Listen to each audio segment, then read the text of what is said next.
relationships, trust, and disappointments. Today we jump into this whole trust idea, and I got a great email I'm responding to. Roll it.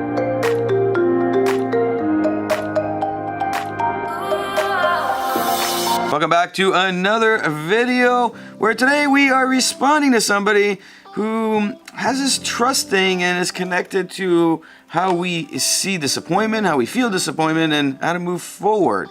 If this is your first time here, don't forget to hit a like at the end of the video if you like what you see, and of course subscribe so that you don't miss any future videos that will help you get moving in the right direction. Let's jump into the email. Hi Nikos, I have been watching you for a while, and I have to say what you say is harder than I thought to do.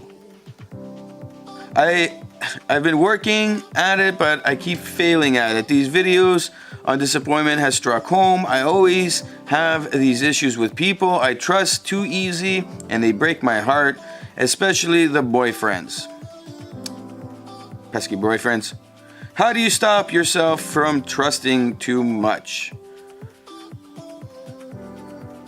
All right, so, well, here's my 2 cents on trust. Trust is a crazy topic. It's huge. It applies to so many different scenarios, a little bit more different. And the idea behind your question of how do you stop yourself from trusting so much is really, I think, on the perspective of the wrong end of the question. I think what we need to really ask ourselves is, why do we allow everybody in on a trustworthy level instead of vetting people so that we know should we trust this person or not? The simple solution to any trust issues, I used to get into this mindset, why did these people break my trust? Why did this have to happen? And in your email, you brought up boyfriends, and it must be a relationship thing that you're going through where you start trusting maybe too early, or is it because you are meeting somebody and you're not sticking to your values if you should stick with this person, okay? And continue a relationship with them. Maybe they aren't the best person for you. And a lot of the times when we're discussing with people on these this topic of, hey, it's usually like I can't meet anybody, I can't find somebody worth it, they always break my trust, they always break my heart. It's the question of, have you ever sat down and looked at your values? What is your mission and purpose in life? What is it that you stand up for? Where's your integrity at? Compare that to their values, their integrity, their purpose in life. And once we get into a list of people, I guarantee you most of the people, 99% of them, will not have the same mentality you have. And that whole idea makes or breaks that whole other big idea of trust. Do we really need to trust everybody that comes into our lives? Well, no, we don't. We can hold back. Now, the other school of thought that people have come to me and are like, well, I trust everybody until they break my trust first. Honestly, I think it's stupid, because you're giving the opportunity for somebody to break your trust no matter what. And based on the level of emotional control that you have for this individual, well, then you will either be able to walk through the mess of the distrust, or you won't, and then you'll take it up on yourself and start to resent yourself.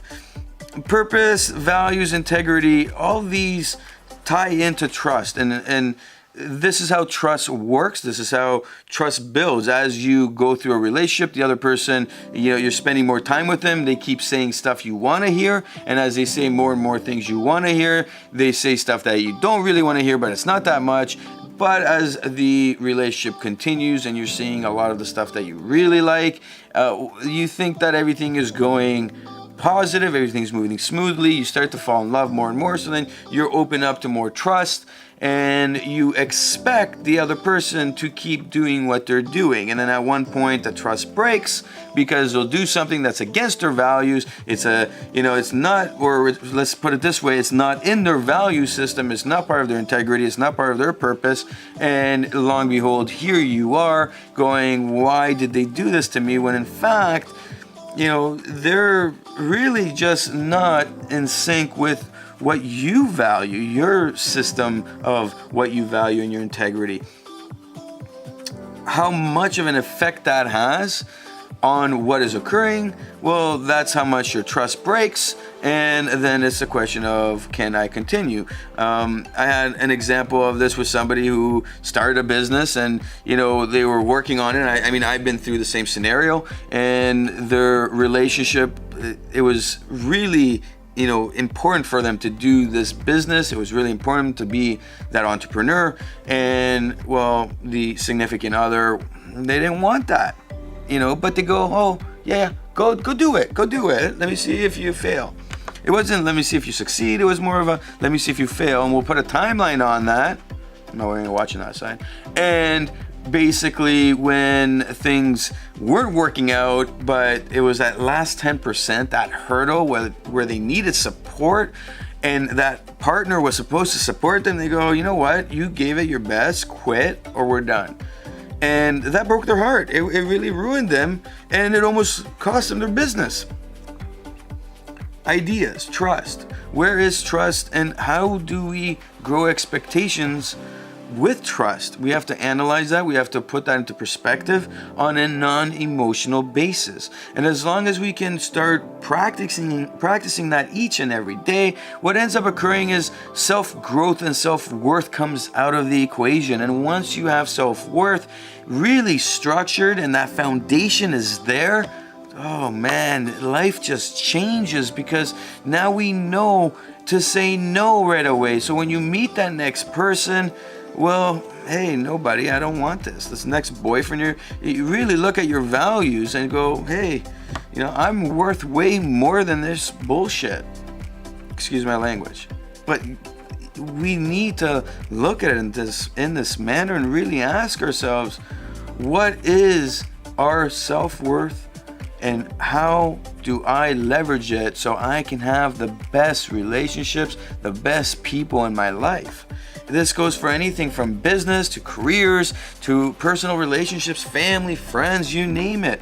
It happens all the time. And I mean, I go through it too.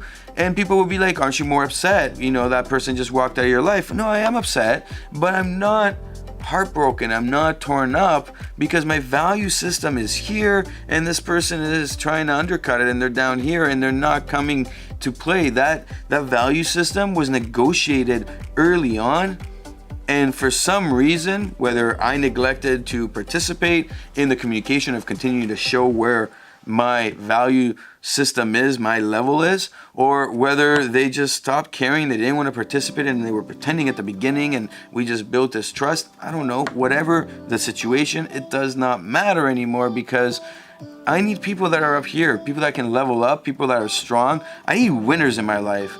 I need winners and people who care and have self-worth and love themselves. And this is the bottom line, is how do we love ourselves? And I don't want people that are sitting there just trying to bring me to a level that I'm not at, because, that's lower. I need people to bring me up even more. Take some time and really think about it. But the first task I would do is really write down a list of all the boyfriends, because I know that's affecting you. I would write down a list of all the boyfriends, and I would really sit there and look at my values. I would write them all down. I would write, where's my integrity level at? Where's my self-worth at? And then I would write a list, within the list of boyfriends for each person, and I would compare those with what they showed. And patterns are there. Patterns repeat themselves. Patterns are patterns. Once you see the pattern, you know exactly what they were about. And then ask yourself, how close were they in that matchup? I guarantee you, most of them didn't even come close. And the ones that did come close, they broke down halfway through the relationship, and then it was just troublesome times for a while. And until you meet those people that can level up, you're going to be experiencing this. So don't take it as a personal thing about trust. Take it more of an opportunity to understand that trust is great, but it's based on these areas and I need to work to them, and it's a practice. Nobody's perfect at it. Nobody. It takes time to develop it and practice. hit a like, hit a subscribe, and of course, leave a comment below on an issue like this with trust. How did it affect you, and how does it change you, and what are the things you see for the future on implementing the stuff we talked about today?